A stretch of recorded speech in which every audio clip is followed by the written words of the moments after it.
नमस्कार, मैं हूं कमलेश। हमारे खास कार्यक्रम में आपका स्वागत है। कहा जाता है कि विधाता ने जितनी इंद्रियां विकसित की हैं या जितनी इंद्रियां हमें दी हैं, उनमें सबसे महत्वपूर्ण, हालांकि महत्वपूर्ण तो सारी इंद्रियां हैं, लेकिन आँख को बड़ा महत्वपूर्ण माना जाता है, क्योंकि आँख है तो दुनिया है। अगर आँख नहीं है तो आपके आँखों के सामने जब कुछ नहीं होगा, अंधेरा होगा, तो हमको कुछ नहीं समझ में आया। सिर्फ हम स्पर्श से या बाकी चीज़ों से समझ पाते हैं कि हमारे समक्ष कौन है, यानी शून्य हो जाती है दुनिया। और कई बार हम लोग देखते हैं ना कि जिनको विधाता ने इससे महरूम कर दिया है, नेत्र से, नेत्र की रोशनी से, वो कैसे चलते हैं, कैसे हमसे बात करते हैं, उनके हाव भाव कैसे होते हैं। एक तरह से ये कह लें कि होना तो नहीं चाहिए, लेकिन इस तरह के शब्दों का इस्तेमाल होता है कि दया के पात्र हो जाते हैं, क्योंकि उनको किसी न किसी का अवलंबन लेना पड़ता है, सहारा लेना पड़ता है। वो आँख कितनी महत्वपूर्ण है, उनसे पूछिए तो हमें आपको एहसास होता है, देखने के बाद तो होता ही है। आँख की रोशनी को लेकर पहले हम लोग कहा करते थे, या हमें सुनने में मिलता था, हमसे जो वरिष्ठ होते थे, बुजुर्ग होते थे, वो कहते थे भाई आँखों पे चश्मा लग गया है, यानी उम्र बढ़ रही है। अब हम देखते हैं कि छोटे छोटे बच्चे, हमारे नाती पोते जो हैं, उनको भी चश्मा लगना शुरू हो गया है। तो सीधी सी बात है कि जहन में आने लगा है कि शायद शिशु को भी अगर रोग लग रहा है तो ये रोग है, इसको ये न मान लिया जाए कि उम्र के साथ आता है, और स्वाभाविक एक रोग है तो उसका निदान भी है। इस क्षेत्र में भी खूब काम हो रहे हैं। पहले हम लोग कहा करते थे कि दांत के डॉक्टर के पास और आँख के डॉक्टर के पास आप जाओगे तो बड़ी जल्दी आपको समझ मिल जाएगा, क्योंकि उनके पास रोगी नहीं होते। लेकिन आज ऐसा नहीं है, आप इनके पास जाओगे तो आपको लाइन लगाना पड़ेगा, पहले से आपको समय लेना पड़ेगा। कारण वही है कि रोगियों की संख्या बढ़ रही है। रोग भी अपना अलग अलग रूप लेकर के हमारे आपके समक्ष आ रहा है। इस रोग से बढ़ते मरीजों की संख्या को देखते हुए आज हमने तय किया कि किसी नेत्र रोग विशेषज्ञ से चर्चा की जाए, और वो चर्चा आपके लिए है, आपके बच्चों के लिए है, आपके स्वयं के लिए है। हमारे साथ डॉक्टर चंदा सेठिया जी है। आप MBBS MS हैं, पढ़ाई आपने साउथ से की, कुछ दिन आपने महाराष्ट्र में बिताए, कुछ दिन कोलकाता में बिताए, अब कोरबा में अपनी सेवाएं दे रही हैं। मैडम, आपका स्वागत है कार्यक्रम में। नमस्ते सर, थैंक यू। जैसे मैंने प्रस्तावना में बताया कि आजकल बड़ी संख्या बढ़ रही है नेत्र रोगियों की, क्या कारण मानती हैं आप इसका? बड़ों में तो होता ही था, बच्चों में जो दिखता है। सर, आपने खुद अपने घर में, आसपास के लोगों में, अपने रिश्तेदारों के घरों में देखा होगा कि गत वर्षों में डिजिटलाइजेशन हमारे घर के, हमारे ज़िंदगी के हर क्षेत्र में घुस गया है जी। इनफैक्ट कोविड में सब कुछ रुका, बच्चों का एजुकेशन नहीं रुका।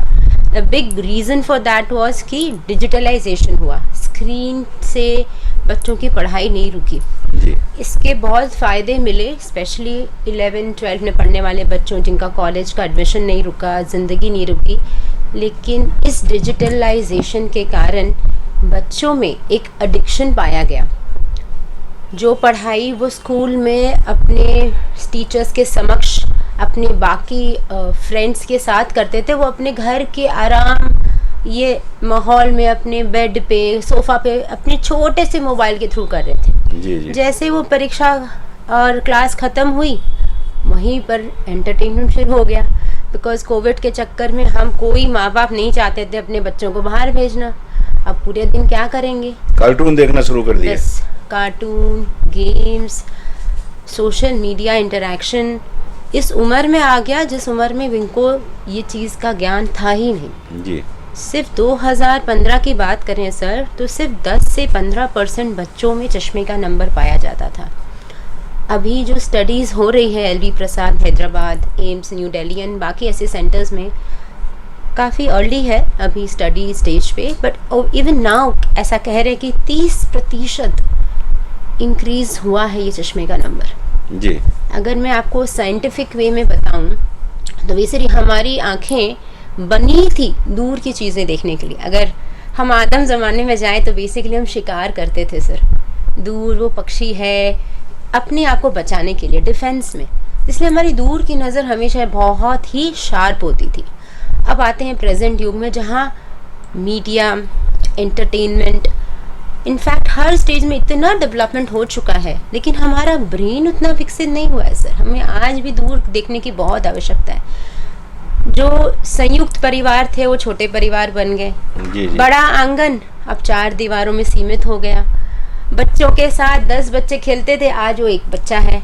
मतलब हम सबके घर की बात है, इसमें कोई गलत नहीं है, पर बताएं क्यों, कारण क्या हो रहा है। तो वो सीमित हो गई उनकी जगह, अब वो दूर पक्षी, तालाब, आसमान को देखते ही नहीं है, दूरदृष्टि कमजोर हुई। यस। इस कारण ही अब वो दूरदृष्टि ब्रेन जो 80% प्रशिक्षण हम अपनी आँखों के, जैसे आपने बताया सबसे ज़रूरी इंद्रियाँ कौन सी है, सब इंद्रियाँ ऑफकोर्स सब इम्पॉर्टेंट है, लेकिन आँखों का महत्व इसलिए ज़्यादा है क्योंकि 80% हमारी एजुकेशन हमारी आँखों के द्वारा होती है। लाल रंग लाल इसलिए क्योंकि हमारी आँखों ने उसको देखा है जी। तो ये प्रशिक्षण सब मोबाइल से चल रहा है, इंडोर गेम से चल रहा है। जब ब्रेन दूर की चीज़ देखेगा ही नहीं तो मैसेज कैसे भेजेगा आँखों को। जी जी इस कारण आँखों में दूर का नज़र धुंधला होने लग गया है सर। जी। बच्चों के मामले में चलिए ठीक है, एक पक्ष तो आपने बताया कि कोरोना काल में हुआ कि छोटे छोटे मोबाइल में बच्चों ने बहुत देर तक घंटों घंटों उनको अध्ययन करना पड़ा, और फिर उसके बाद उनमें उससे मुक्ति मिली तो फिर कार्टून की तरफ अग्रसर हो गए। ये सारी चीज़ें तो हम लोग घर घर में देखते हैं आजकल। वो देखा जाता है कि बच्चा रोने लगता है तो माँ उसको मोबाइल पकड़ा देती है, ये हमारे घर में भी होता है। तो वो बच्चा उसको देखता है कार्टून, खुश हो जाता है कि चलो ठीक है एंटरटेनमेंट के लिए मुझे कुछ मिल गया। लेकिन वो ऐसा नहीं लगता कि ऐसी माँओं को समझने की ज़रूरत है कि आप बच्चे को उसका मनोरंजन करने के लिए या उसको थोड़ी देर खुश करने के लिए जहर दे रही हैं?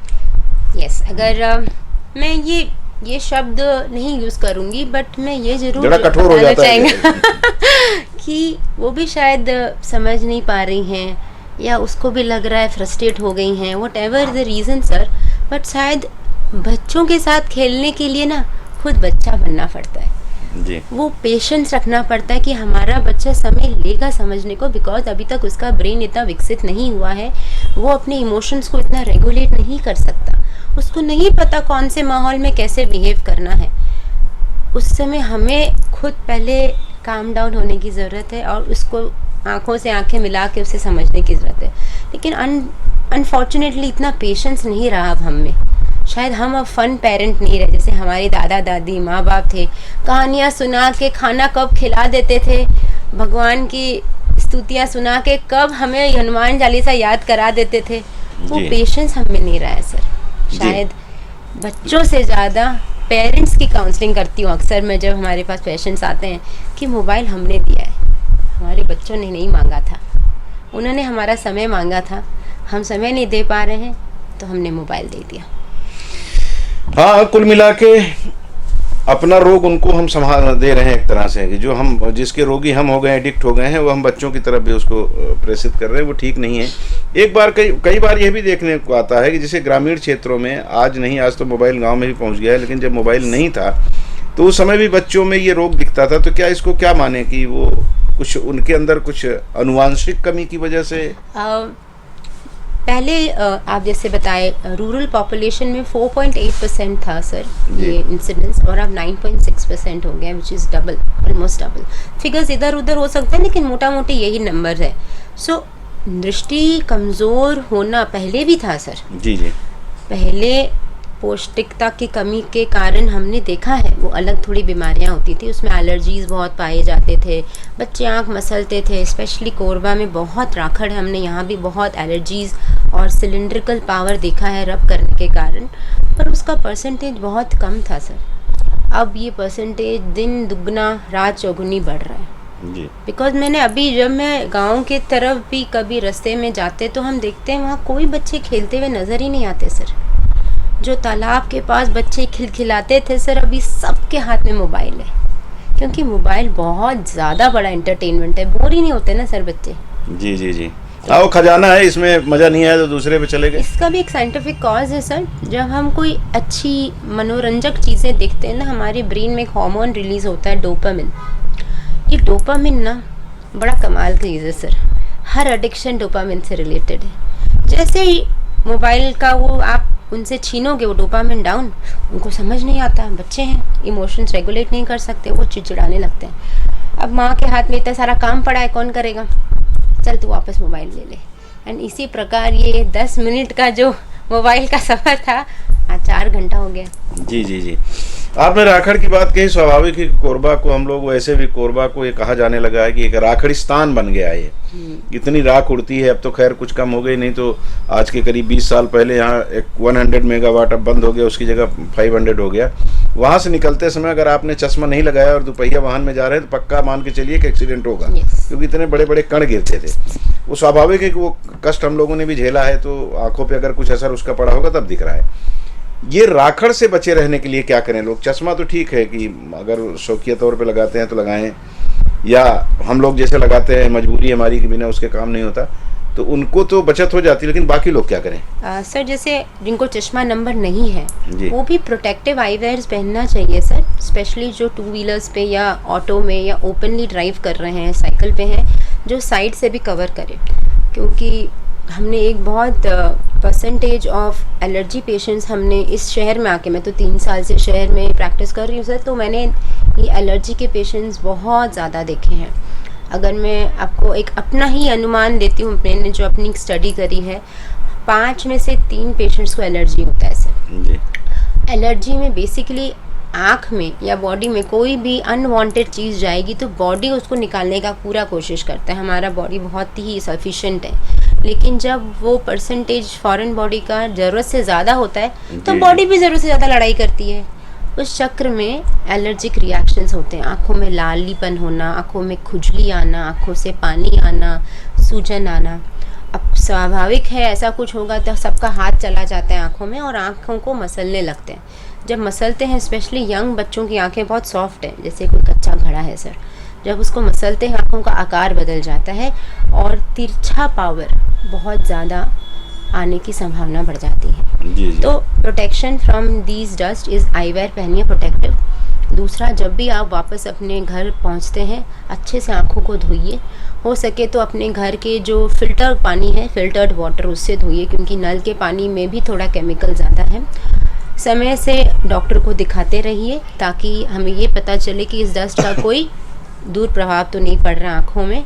चौथा, कुछ लुब्रिकेटिंग आई ड्रॉप्स आते हैं जो बहुत सौम्य होते हैं, जो आँखों के आंसू के स्वाभाविक ही बनाया गया है, उसका भी इस्तेमाल किया जा सकता है सर। जी, जो बच्चे स्कूल जाते हैं राखड़ का सामना तो उन्हें करना ही पड़ता है, और विशेष करके अगर मॉर्निंग में उनका स्कूल का समय है 7 बजे, 6:30, 7 बजे से का शुरू हो जाता है, तो उस समय राख झड़ती है ज़्यादा, वो उनकी आंखों पे ज़्यादा पड़ती है। और एक चीज़ ये भी आप लोग ज़्यादा उसको बेहतर समझेंगे, सुबह उठ के आँख को धोने का या अपनी आँखों से हाथ को देखने का, हालांकि धर्म से जोड़ दिया गया है, कराग्रे वस्ते लक्ष्मी कहा जाता है, तो उसके पीछे क्या कारण रहा होगा? इसको मैं थोड़ा सा मन हुआ कि आपसे जानूं कि उसको एक धार्मिक चश्मे से देखा जाए या हकीकत में कुछ मेडिकल भी है उसमें, मेडिकल दृष्टि से भी देखा जा सकता है। सर आप जो बात कह रहे हैं, आई थिंक वो आयुर्वेद के बुक से प्रेरित है, तो मैं भी थोड़ा बहुत अभी आयुर्वेदा का अध्ययन शुरू किया है, तो काफ़ी चीज़ें साइंटिफिक है आज की डेट में भी। आयुर्वेदा एक धर्म नहीं है, आयुर्वेदा बेसिकली मेरे हिसाब से वे ऑफ लाइफ है। आई थिंक उसको हर इंसान जी सकता है। मेरे पास कई ऐसे भी पेशेंट्स हैं जो हिंदू धर्म से नाता नहीं रखते, लेकिन वो आयुर्वेदा फॉलो करते हैं सर। तो आयुर्वेदा 5000 साल पुराना है, उससे जातियों धर्मों से मतलब नहीं है। तो उसमें ये जो देखने का रीज़न था, बेसिकली ऐसा कहते हैं कि जब हम आँखों को एक टक देखते हैं तो आँखों का फोकस बेटर होता है, आँखों की एकाग्रता बढ़ती है, जो अध्ययन के लिए बहुत ज़रूरी है। अगर आपने अभी देखा होगा सर, मोबाइल का एक बहुत बड़ा एक और इम्पैक्ट है कि मोबाइल का मतलब ही होता है मोबाइल, चीज़ें चलती रहती हैं। जब चलती चीज़ों को देखते हो तो एकाग्रता कमज़ोर होने लगती है। अगर आप स्कूल में जाओगे तो आप अक्सर ये टीचर से कंप्लेन सुनोगे कि पहले वाले बच्चे जैसे नहीं है बच्चे। जी जी। उनका कंसंट्रेशन लेवल पहले से बहुत वीक हो गया है, क्योंकि उनको कंटिन्यूअस मूवमेंट देखने की आदत है, वो एक जगह स्थिर नहीं बैठ सकते। बोर होना उनको पसंद नहीं है, जबकि बोर होना बहुत ज़रूरी है।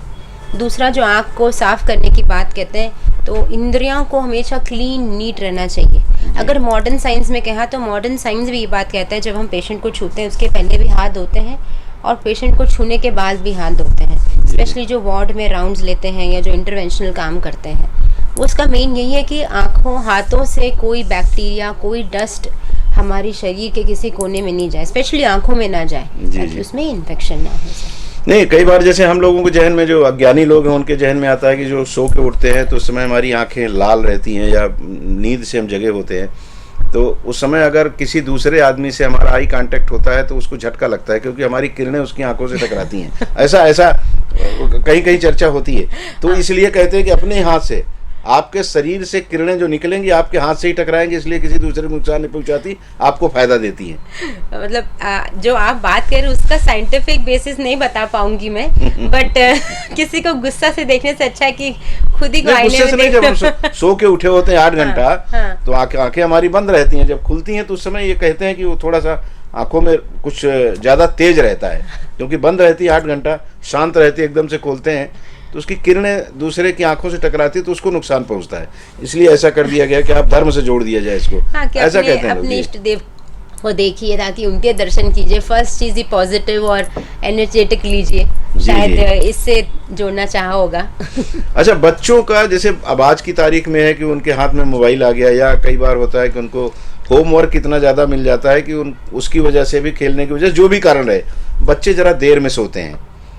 तो देर में सोएंगे तो सुबह उनको माँ उठाएगी, डांटेगी और ये सब चीज़ें, तो स्वाभाविक कुछ समय झटके में उठना और सारी क्रिया को जल्दी जल्दी निपटा के फिर उनको जाना, तो इस पे भी आंखों पे असर पड़ता होगा अगर वो समय का ध्यान रखें तो शायद। बिल्कुल बिल्कुल सर, हमारी बॉडी को जितना काम की ज़रूरत है, आराम की भी उतनी ही ज़रूरत है, क्योंकि जब हम आराम करते हैं, स्पेशली जब हम नींद लेते हैं, हमारी बॉडी के सारी चीज़ें रिचार्ज मोड में चली जाती है, रिलैक्सेशन मोड में चली जाती हैं। जितनी बेहतर आप रात की नींद लेते हैं, इवन मॉडर्न साइंस यही बात कहता है कि 7 to 8 hours peaceful sleep, deep sleep आपके सिर्फ नेक्स्ट डे के लिए नहीं, लाइफ लॉन्ग के लिए बेहतर है।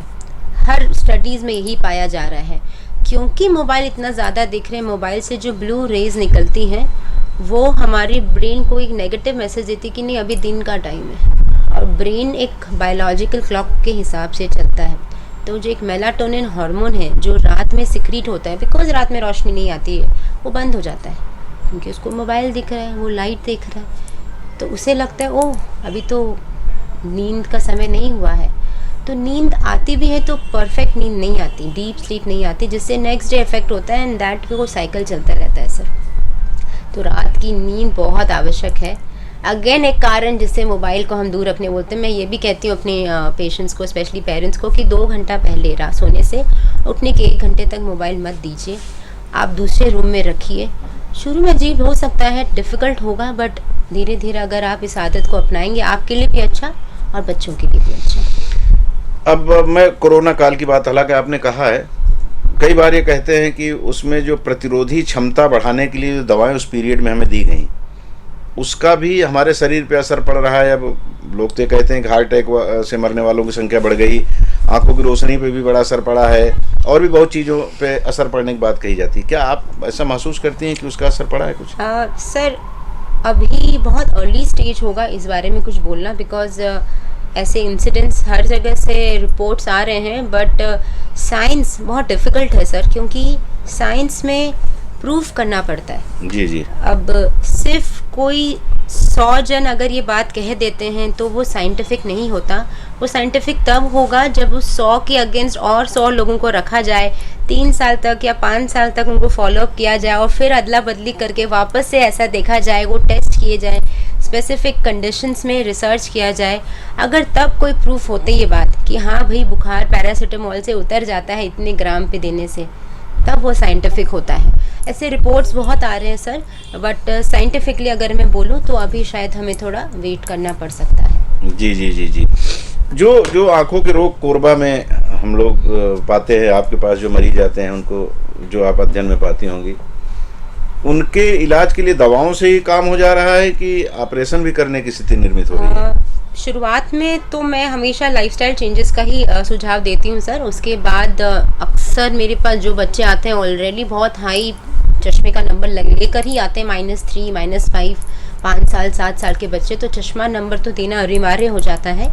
साथ ही साथ कई बार जब हम देखते हैं कि बच्चे का पावर निरंतर बढ़ रहा है तो कुछ स्पेसिफिक ट्रीटमेंट होता है, आई ड्रॉप्स होता है, वो भी हम प्रिस्क्राइब करते हैं। और अगर उसके बाद भी हम देख रहे हैं कि चश्मा नंबर लगातार बढ़ रहा है तो थैंक्स टू टेक्नोलॉजी अगेन, जैसे मैंने बताया, साइंस, दुनिया भर में इतनी रिसर्च हो रही है, तो कुछ स्पेशलाइज्ड ग्लासेस और कॉन्टैक्ट लेंसेज आ गए हैं आज की डेट में, जो आँखों के शेप को बढ़ने से रोकना में समर्थ हैं। तो कुछ वैसे भी इंटरवेंशंस आ गए। जब ये सब फेल हो जाए और लगातार न बढ़े, और एक उम्र, निर्धारित उम्र के बाद ही होता है सर, 18 to 22 एज ग्रुप के में, अगर तब पेशेंट चाहे तो चश्मा हटाने का ऑपरेशन किया जा सकता है सर। जी जी, मैं बात में भूल रहा था, अभी हमारे एक मित्र के यहाँ एक घटना हुई। हम लोगों ने तो पहली बार सुना कि 5-7 दिन का या 10 दिन का बच्चा, उसको भी आँखों का प्रॉब्लम हुआ और फिर ये हो गया कि ऑपरेशन कराइए, नहीं तो न सूख रही है या उसमें और भी बहुत सारे विकार पैदा हो रहे हैं, और अंततः इसकी आँखों के लिए, हमेशा के लिए इसकी आँखें जा सकती हैं या इनके लिए प्राणघातक हो सकता है। इस तरह के रोगों के बारे में पहली बार हमने सुना। ये क्या है? जन्म के समय सर ऐसी बहुत चीज़ें हो सकती है, जैसे आँखों के अंदर का पर्दा, आँखों के अंदर का लेंस अफेक्ट हो सर। ये पहले भी पाया जाता था, बस जैसे मैंने बताया टेक्नोलॉजी घर घर तक पहुंच गई है, इसलिए वो आइडेंटिफाई जल्दी हो जा रहा है, थैंकफुली, क्योंकि ट्रीटमेंट भी जल्दी हो रहा है, बच्चे की रोशनी आँख आती है। ऐसे ही एक चीज़ अगर मैं शेयर करना चाहूँगी, आरओपी स्क्रीनिंग होता है सर। जो बच्चे अपने निर्धारित समय से पहले पैदा हो जाते हैं, जन्म के समय उनका वजन 2 किलो से कम हो, या उनका जन्म के बाद सांस की तकलीफ होने के कारण ऑक्सीजन देना पड़े, तो उनकी आंखों के अंदर का पर्दा पूरी तरह से विकसित नहीं होता है। उसको जन्म के 30 दिन के अंदर, हम कहते हैं 30 दिन रोशनी के, 30 दिन के अंदर उसकी एक स्पेशल जांच की जाती है, स्पेशल आरओपी स्क्रीनिंग स्पेशलिस्ट के द्वारा। मैंने भी वो ट्रेनिंग ली है। तो वो देखना ज़रूरी होता है कि आंखों का पर्दा विकसित, बिकॉज वो नवजात शिशु कहीं बोल नहीं पाएगा, ना माँ बाप समझ पाएंगे। अगर उस जांच के दौरान पता चलता है कि विकसित नहीं हुआ, तो समय रहते अगर उसका इलाज किया जाए तो बच्चे की आंख पूर्णतः बचाई जा सकती है सर। एक बार समय हाथ से निकल गया, करोड़ों खर्चा करके भी हम आंखें की रोशनी नहीं ला सकते। इसी प्रकार और भी कुछ बीमारियां होती है सर, जैसे जन्मजात मोतियाबिंद होता है, कॉन्जेनिटल कैटरैक्ट है, ग्लॉकोमा होता है, अलग अलग स्टेजेस में आता है। इसीलिए आजकल गवर्नमेंट ने मैंडेटरी कर दिया है 3 मंथ्स के अंदर हर नवजात शिशु का आई चेकअप, इसी चीज़ को ध्यान में रखते हुए। तो उसके लक्षण भी तो कुछ माँ बाप माता को दिखने, यस, जैसे कि आँखों में सफ़ेद बिंदु दिखना, आँखों से लगातार पानी आना, आँखों में तिरछापन दिखना, आँखों का लालपन होना, और थोड़ा अगर बड़ा बच्चा हो जाए, जैसे 6 महीने का हो जाए, उसके बाद भी अगर उसकी आँखें मटकती रहें, तिरछी रहें, तो ये थोड़े बहुत लक्षण हैं जो नवजात शिशु की माता पिता को ध्यान में रखना चाहिए। बिल्कुल रखना चाहिए, क्योंकि आपकी थोड़ी सी असावधानी जीवन भर के लिए बच्चे के हाथ में लाठी थमा देगी। तो इसलिए थोड़ा सा ध्यान रखें और उसके बाद डॉक्टरों से परामर्श करें। चलते चलते एक वो बात जो हमारे आपके जहन में आती है, हम लोग जब कहीं देखते हैं तो उसमें अब रक्तदान लिखा है तो उसमें भी महादान लिखा जाता है, लेकिन माना यही जाता है, जो चला होगा, मुझे लगता है इस शब्दों का जब चलन हुआ होगा या वाक्य बना होगा तो नेत्रदान पे ही बना होगा कि नेत्रदान महादान, क्योंकि ये एक जीवन दे रहा है। ईश्वर की ये जो बनाई हुई कायनात है, इससे उसको परिचित कराने का बहुत बड़ा सहारा बनता है जो नेत्रदान करता है, और उसका नेत्र किसी और को लगता है। नेत्रदान को लेकर के क्या महसूस करती हैं आप? बार बार इसको लेकर के स्लोगन दुनिया भर के चलाए जाते हैं, दीवारों में लिखा जाता है, अखबारों में, चैनलों में विज्ञापन चलते हैं, आह्वान किया जाता है कि आप नेत्रदान करें। लेकिन हिंदू व्यवस्था है ना, सनातनी व्यवस्था, कि भाई कोई अंग अगर निकल जाएगा तो शायद उसको नर्क जाना पड़ेगा, इस तरह का भाव अलग है। लेकिन नेत्रदान के प्रति लोगों का रुझान कम होना या जितना होना चाहिए उसमें थोड़ी कमी आना, कारण क्या समझती हैं? आई थिंक अवेयरनेस नहीं है सर, जैसे कि आपने बताया। अगर मैं बहुत संक्षेप में बोलना चाहती हूँ इस चीज़ को, क्योंकि मैं खुद नेत्र प्रत्यारोपण में शिक्षित हूँ और मैंने कम से कम 100-150 पेशेंट्स का नेत्र प्रत्यारोपण किया है पुणे शहर में। और अगर आप एक नेत्र भी दान करते हैं, आप 5 लोगों की आंखों की रोशनी वापस लौटा सकते हैं। सच में ये महादान है सर। आँखों के सबसे सामने का जो भाग है उसको कॉर्निया कहते हैं सर, वो ट्रांसपेरेंट होता है, लेकिन किसी कारण से बहुत पेशेंट्स में वो ट्रांसपेरेंसी नहीं रहती है, पारदर्शिता चली जाती है। तो उस पारदर्शिता को लौटाने के लिए नेत्र प्रत्यारोपण करके उनकी रोशनी को वापस लाया जा सकता है। इनफैक्ट ये जो सफ़ेद भाग है आँखों का, उसका भी ट्रांसप्लांट होता है, इन दोनों के बीच का जो भाग है उसका भी ट्रांसप्लांट होता है। सिर्फ कॉर्निया के 3 से 4 लेयर्स के अलग अलग प्रकार के ट्रांसप्लांट होते हैं। आई थिंक कहीं ना कहीं सरकार को भी इसमें थोड़ा आगे आना चाहिए, स्पेशली बड़े शहरों में इसकी काफ़ी अवेयरनेस आ गई है सर। जब मैं पुणे में थी एक समय ऐसा भी था, हमारे पास 4 पेशेंट्स थे लेकिन 21 आंखें थी जी। तो वहाँ अभी माहौल अच्छा चल रहा है, लेकिन छोटे शहरों में आप लोगों के ज़रिए, सरकार की कुछ नीतियों के ज़रिए अगर हम ये अवेयरनेस रेज कर सकें। इनफैक्ट कोरबा में मेरे पास ऐसे कई पेशेंट्स हैं जिनको इस नेत्र प्रत्यारोपण की ज़रूरत है, लेकिन किसी अभाव के कारण वो ये नहीं करा पा रहे हैं। तो अगर सरकार इसमें कुछ रियायतें लाएँ, कुछ स्कीम्स लेके आएँ तो ये बहुत इजी हो जाएगा सर। क्योंकि नेत्र प्रत्यारोपण स्टेज बहुत इजी है, लेकिन नेत्र दान करने में आज भी लोग बहुत पीछे हैं और डरते हैं। और I don't know, I think इस पे हमें भी बहुत काम करने की अभी ज़रूरत है सर। नहीं, वही जो बोलते हैं ना कि मौत के बाद भी कुछ समय रहता है कि मृत्यु हो गई तो कितने 6 घंटे के अंदर अगर उसको हम निकाल लें तो वो काम आ जाता है। बिल्कुल। तो हमारी तो मौत हो ही गई तो हमारा तो शरीर मिट्टी हो गया, लेकिन लोग ये मानते हैं ना कि हमारे यहाँ भाई अगर कोई अंग निकल गया तो फिर वो वो धार्मिक दृष्टि से देखना शुरू कर देते हैं लोग। तो शायद वो एक अभी चश्मा लोगों की आंखों पे जो चढ़ा हुआ है धार्मिकता का, उसको उतारने की जरूरत है कि नहीं आप छोड़ जाओगे कोई चीज ऐसी जो। इससे बड़ा धर्म क्या हो सकता है सर? आपकी आंखों से किसी और की आंखें से दुनिया देख रहा है। वो शायद वो बच्चा गोल्ड मेडल लेके आए, शायद वो बच्चा ओलंपिक मेडल लेके आए, शायद वो बच्चा सचिन तेंदुलकर बन जाए। इससे बड़ा धर्म क्या हो सकता है सर? जी। ऐसे बहुत सेलिब्रिटीज हैं मैं जिनका नाम भी नहीं ले सकती, जिनका नेत्र प्रत्यारोपण हुआ है और आज के डेट में बहुत बड़े फिल्म स्टार्स हैं वो। उन्होंने अगर किसी ने ये नहीं सोचा होता तो शायद आज वो वहाँ नहीं पहुँचे होते सर। नहीं ठीक है, वो तो नचनिया गवैया हैं, वो तो पैसा लेकर के काम करते हैं, लेकिन अच्छा काम करने वाले भी तो उनको अगर मिलता है तो बहुत इस दुनिया को बदलने की या देश को बदलने की क्षमता रखते हैं। वैसे लोगों का भी कहीं ना कहीं प्रत्यारोपण हुआ होगा या उसका लाभ उन्होंने पाया होगा। क्या कहेंगी आप हमारे दर्शकों से कि अपने आँखों को बचाए रखने के लिए, अपने बच्चों की ज़िंदगी बचाए रखने के लिए, उनकी आँखों की रोशनी बचाए रखने के लिए, या जो नवजात शिशु हैं उनमें जो रोग कहीं ना कहीं दिखने लगता है, कैसे कैसे लोग अपने आप को बचाएं और क्या क्या सलाह देंगी आप उनको? सर मैं बस ये बोलूँगी, आज के तारीख में जो सबसे बड़ी प्रॉब्लम हमें नज़र आ रही है कि हम बच्चों को अपने घर से बाहर नहीं लेके जा पा रहे हैं, किसी न किसी डर के वजह से या व्यस्तता के कारण। हम बच्चों को जब बाहर लेके जाएंगे, उनको पार्क में, टेरेस पे, वो ऑटोमेटिकली आसमान को देखेंगे, उनका मस्तिष्क ऑटोमेटिकली इस मैसेज को पाएगा कि दूर में कोई वस्तु है, जिससे कि दूर की नज़र ऑटोमेटिकली इंक्रीज़ करेगी। पेरेंट्स, टीचर्स सभी को इस चीज़ के बारे में मैं जागरूक करना चाहती हूँ, ताकि 1 घंटा स्कूल और 1 घंटा घर आने के बाद वो बाहर बिताएं। उससे 2-3 फ़ायदे हैं। बच्चों की रोशनी पे तो असर आएगा ही, माँ बाप और बच्चों के बीच की जो बॉन्डिंग है वो भी बेटर होगी, बच्चे फिज़िकली एक्टिव होंगे। हम नए इस दौर में देख रहे हैं कि 30-35 की उम्र में ही लोगों को डायबिटीज़, हाइपरटेंशन आ रहा है। वो बहुत बड़ा एक कारण उसका इनएक्टिव लाइफस्टाइल, सेडेंटरी लाइफस्टाइल है।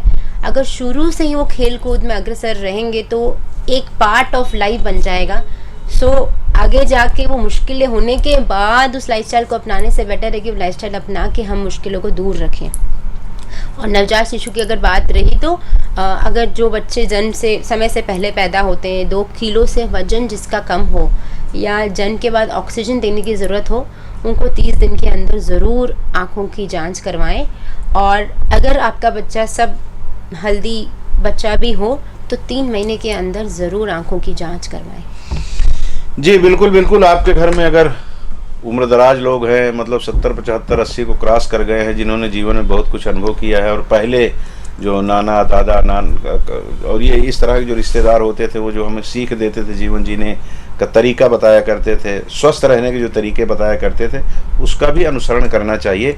लेकिन अगर थोड़ा सा भी कहीं डाउट हो तो फिर चंदा जी जैसे जो डॉक्टर हैं उनके पास पहुँचें, विशेषज्ञ उनके पास पहुँचें और सलाह ले करके अपनी आँखों के साथ साथ और भी बातें कह गई कि कैसे हमें जीवन जीना चाहिए, कैसे बच्चों के साथ हमको व्यवहार रखना चाहिए, कैसे वो प्रगति करेंगे। इस पर भी आपने शार्ट में ही बहुत बड़ी बात कह दी, तो उस पर हम सब अमल करेंगे तो निश्चित है कि ईश्वर का वो जो बोलते हैं ना कि दीदार करने की जो ताकत है हमारे अंदर, वो जो कमज़ोर होती है, उससे भी हम कहीं ना कहीं बचे रहेंगे और हम पूरी ज़िंदगी कम से कम भले चश्मा लगा के देख सके, पूरी ज़िंदगी इस दुनिया को देख सकेंगे। बहुत बहुत धन्यवाद आपको कार्यक्रम देखने का, और मैडम बहुत बहुत धन्यवाद आपको समय निकालने थैंक के यू लिए। सो बहुत बहुत मच। शुक्रिया। नमस्कार, थैंक यू।